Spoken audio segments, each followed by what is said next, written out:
با سلام بینندگان عزیز، برنامه اخباری آزادی از استودیوی مرکزی در شهر پراگ تقدیم شما می شود. شعله گلخوجه هستم همراهتان. نخست سرخط موضوع امروز 1 فوریه. بعد 11 ماه انتظاری ساکنان تاجیکستان نمازشان را در مسجدها گذاشتند. این یک شادی برای تمام کل مردم مسلمان است که امروز دوباره این درها را برای خودشان باز می‌بینند.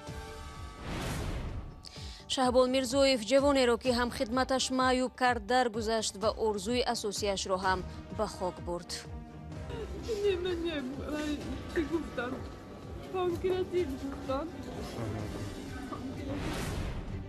و در دوشنبه جشن سده یا خودروزی کشاورزان را با تشکیل نمایشگاه خاص جشن گرفتند. امروز در این مسجدهای تاجیکستان برای نمازگزاران باز شدند. صدها نفر در این روز برای ادای نماز به مسجد مرکزی دوشنبه آمدند.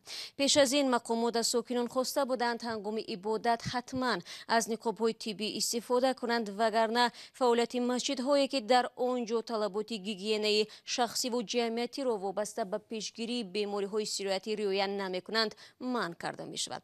تا کجا این طلبات امروز رعایت گردید در گزارش ملارجه یوسفی و شهلایی عبدالله می‌بینیم.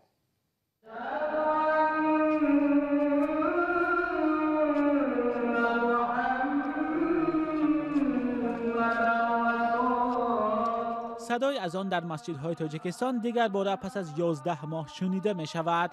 مردم هم با نوبت و در زیر چاره‌های احتیاطی به مسجدها وارد می شوند. لحظه‌ای که نمازگزاران میگویند روزها منتظر بودند. زیخ شدیم به مسجد. خیلی شدیم. مسجد جای نقض کن.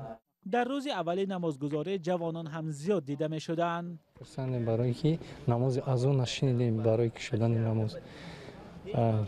هر مسلمان انتظار که با جماعت نمازش رو گذاره. برای خوشبختی برای که به الله نزدیک میشه. هر کسی باشد گمان میکنم که همین شادی را در درون دلش داره.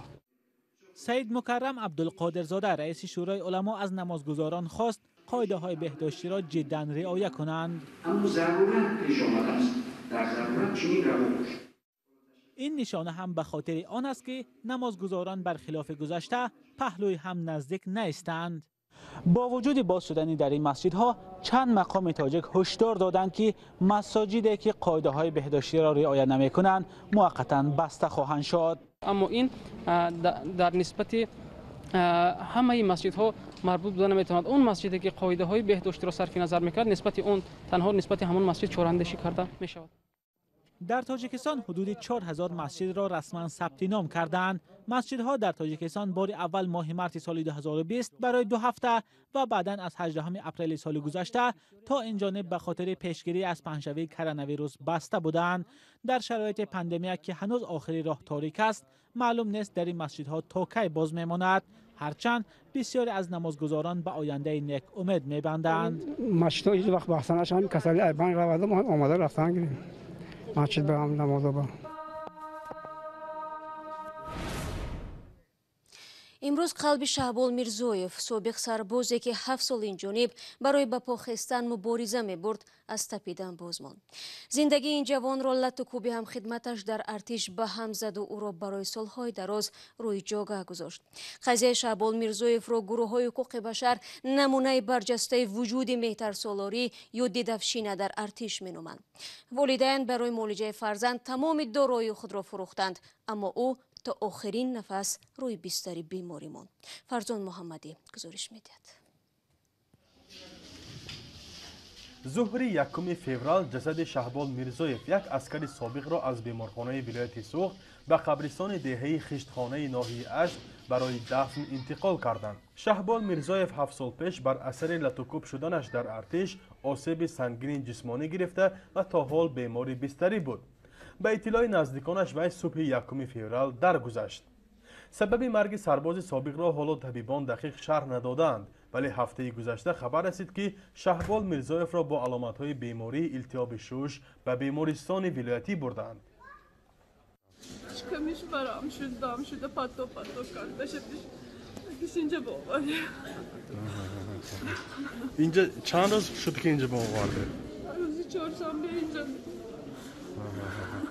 روز چهارشنبه هفته گذشته ها چهارشنبه بوده که همون نمود بیماریش چی میگفتن اساسا؟ نمیدونم چی گفتن پانکراتیت گفتن یا خیلی پاتو کردش که میشورم کار پاتو کادر تمپراتور وای کرد همینجا آواره من 6 روز شهبال ساکن ناحیه اشت که امسال 27 ساله شد ماه مارت سال 2014 بعد لتوکوب شدنش از طرف یک همخدمتش بستری شد و راه رفتن نمیتوانست. طبیبان گفتند که مهره و حرامغز شهبال در نتیجه ضربه سخت آسیب دیده است. قضیه او برای چند سال مسئله بدرفتاری را در ارتش تاجیکستان در مطبوعات و جامعه داغ کرد و سبب شد که وزارت دفاع برای پیشگیری از این ظهورات بد در صف نیروهای مسلح چاره‌های علاوه‌ای اندیشد.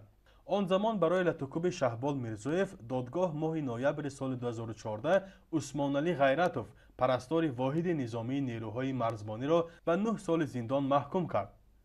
ولی بعد صادر شدن قانون عفو حکم غیرتوف تا 7 سال کاهش داده شد. با وجود معالجه طولانی با کمک جامعه مدنی در تاجیکستان و روسیه، شهبال دیگر از بستر بر نخواست و در یک از مصاحبه‌هایش به رادیو آزادی گفت یگانه آرزویش این است که از جایش برخیزد، آرزویی که او با خود به گور میبرد. فرزان محمدی، رادیو آزادی، شهر خوجند. برنامه را ادامه میدیم. مقامات عدلیه تاجیکستان میگویند از آغاز پاندمی کرونا در زندانهای کشور 11 نفر از التیاب شدید شش فوتیدند. این آمار امروز در نشست خبری در دوشنبه صدا داد، ولی درباره گرفتاری محبوسان به کرونا هیچ رقمی آورده نشد. اما نزدیکان محبوسان حرفهای مسئولان را درباره نبود بیماری کووید 19 در زندانهای تاجیکستان زیر شبهه میبرند. فعلا در کشور 19 مؤسسه اصلاحی وجود دارد که هزارها نفر در آن ادای جزا میکنند. تفصیلات در گزارش سرویناز روح‌الله و امردین علیموف. مقامات توجیه گفتند تا حال یگان حالت مرگ محبوسان بر اثر بیماری کووید 19 در زندان‌ها ثبت نشده است. وزیر عدلیه تاجیکستان روز 1 فوریه در نشست مطبوعاتی این نهاد به خبرنگاران گفت مرگ 11 محبوس فوتیده از بیماری التهاب شدید شش بود. تمام قاعده‌ها یعنی استفاده محلول‌های ضد سرایتی، قاعده‌های بهداشتی، از جمله شما می‌دونید که یک مورد معین دیداربینی منع شده بود. همه اینها برای آن بود که در بین محبوسان شما می‌دونید که شرایط نگهداری محبوسان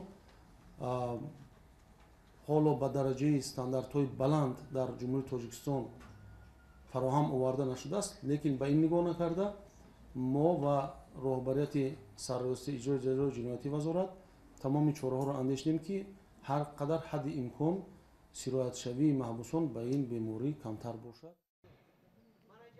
اما برخی نزدیکان محبوسان به این گفته‌های مقامات درباره نبودن کرونا ویروس در زندان‌ها از آغاز شبهه داشتند.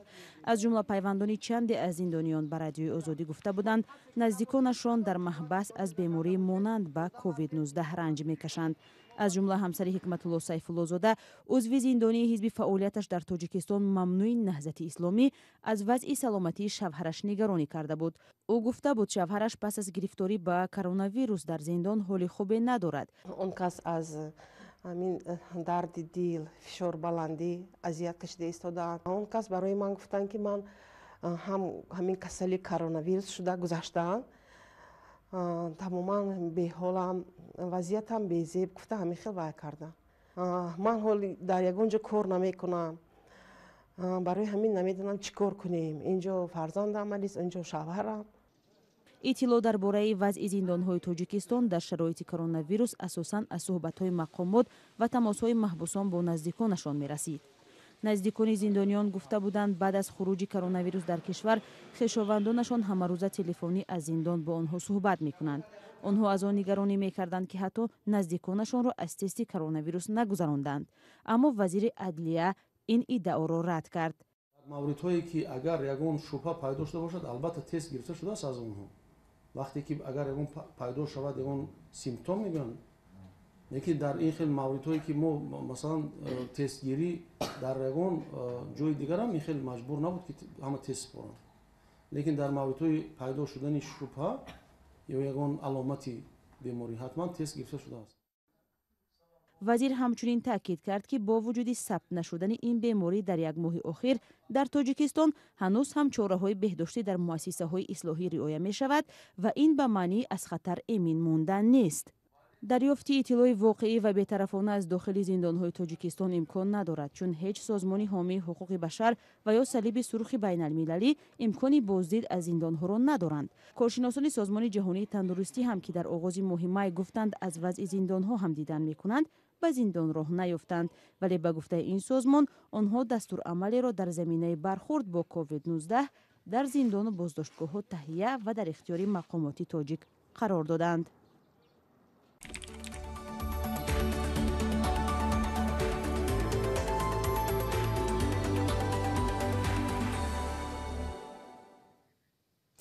вақтҳои ахир афзоиши ҳамлаҳои толибон дар Кобул ба қайд гирифта шудааст ки ҳадафи он мансабдорони афғон, фаъолони ҷомеаи шаҳрвандӣ ва журналистон будааст. тибқи гузориши идораи муфаттиши кулли хос дар умури эҳёи Афғонистон ки як муассисаи нозири амрикоӣ мебошад, маъмурияти президент Байден тасмим гирифтааст ҳамин созишро бозбинӣ кунад. моҳи феврали соли гузашта дар Қатар Амрико ва Толибон созиши хатми ҷанги 20-сола дар Афғонистонро ба имзо расонда буданд. тафсилот дар гузориши Абдулло Ашуруф. صرف نظر از موافقت ایالات متحده آمریکا و طالبان در مسئله بیرونشوی نیروهای بین‌المللی از افغانستان، 4 منصبدار بلندپایه پیمان ناتو میگویند که بعد ماه می هم بیرونشوی کامل نیروهای بین‌المللی عملی نخواهد شد. فعلا در افغانستان نزدیک به 10,000 افسر و سرباز ناتو مستقر می باشند. یک مقامدار ناتو به خبرنگار رایترز گفت که شرایط برای خروج نیروها از افغانستان فراهم آورده نشده است. حکومت افغانستان و بعضی کشورهای خارجی با اشاره به اوج خشونت اصرار می‌ورزند که طالبان به وعدهشان وفا نکردند. بر علاوه آنها طالبان را با ادامه روابط با سازمان تروریستی القاعده متهم می‌کنند. منصبداران ناتو از احتمال دور نمی‌دانند که موقع‌گیری قصر سفید در مسئله افغانستان بازبینی خواهد شد. سال گذشته ایالات متحده آمریکا با طالبان به سازش امضا گذاشتند که بر پایه آن طالبان آشوبگر کفالت امنیتی داده، بر عوض نیروهای بین‌المللی میبایست از افغانستان خارج شوند. در بررسی و امضای آن سازش حکومت افغانستان اشتراک نداشت. بعداً مذاکرات کابل با طالبان با بنبست مواجه شد. ماه روان رهبران پیمان ناتو تمدید احتمالی حضور نیروهایشان در افغانستان را ارزیابی میکنند. охири ҳафтаи гузашта дар Тоҷикистон ҷашни садда ва ё рӯзи деҳқононро таҷлил карданд. ин ҷашн аз қадим 50 рӯз пеш аз фарорасии иди Наврӯз, яъне 30 январ таҷлил мегардад. вобаста ба ин санъа дар боғи фарҳангу фароғатӣ ба номи Фирдавсии Душанбе намоиши ниҳолҳову тухми зироат, олоти кории деҳқонон, анвои гуногуни таомҳои миллӣ ва ҳунарҳои мардумӣ баргузор гардид. Эмомалӣ Раҳмон зимни табрики сокинон бо ҷашни садда гуфтааст, тибқи пешгӯии мутахассисону коршиносон имсол вазнину душвор меояд ва кишоварзон бояд ҳарчи бештар маҳсулоти ғизоӣ истеҳсол намоянд. Парлумони Тоҷикистон охирҳои моҳи октябри соли 2017 ба қонун дар бораи рӯзҳои ид тағйирот ворид кард ки бар асоси он ҳамасола иди садда дар кишвар расман таҷлил карда мешавад. ва гурӯҳҳои кории ҳайатҳои ҳукуматии Тоҷикистону Узбекистон масъалаи аломатгузории марзи ду кишварро баррасӣ карданд. вазорати корҳои хориҷии Тоҷикистон хабар медиҳад ки музокироти ҷонибҳо аз 26 то 30 январи соли ҷорӣ дар Душанбе баргузор шудааст. ба қавли манбаъ, тарафҳо роҷеъ ба макон ва таърихи анҷом додани корҳои муштараки саҳроӣ ба мувофиқа расида масъалаҳои марзӣ ва аломатгузории сарҳади давлатии Тоҷикистону Узбекистонро баррасӣ карданд. тӯли марзи давлатии Тоҷикистон Узбекистон 1332 километрро ташкил мекунад. барномаро дар ҳамин сонияҳо ба поён мебарем. ташаккур барои ҳамроҳ будан. чун ҳамеша то суҳбати баъдӣ метавонед зернишони www.ozodi.org аз вебсайти радиои озодӣ истифода кунед ва наворҳои ҷолиб дар озодӣ видео канали мо дар ютуб гузошта мешавад. ман ҳамаи шуморо фардо бо хабарои тоза мунтазир хоҳам буд. худро эҳтиёт кунед ва худо нигаҳдор.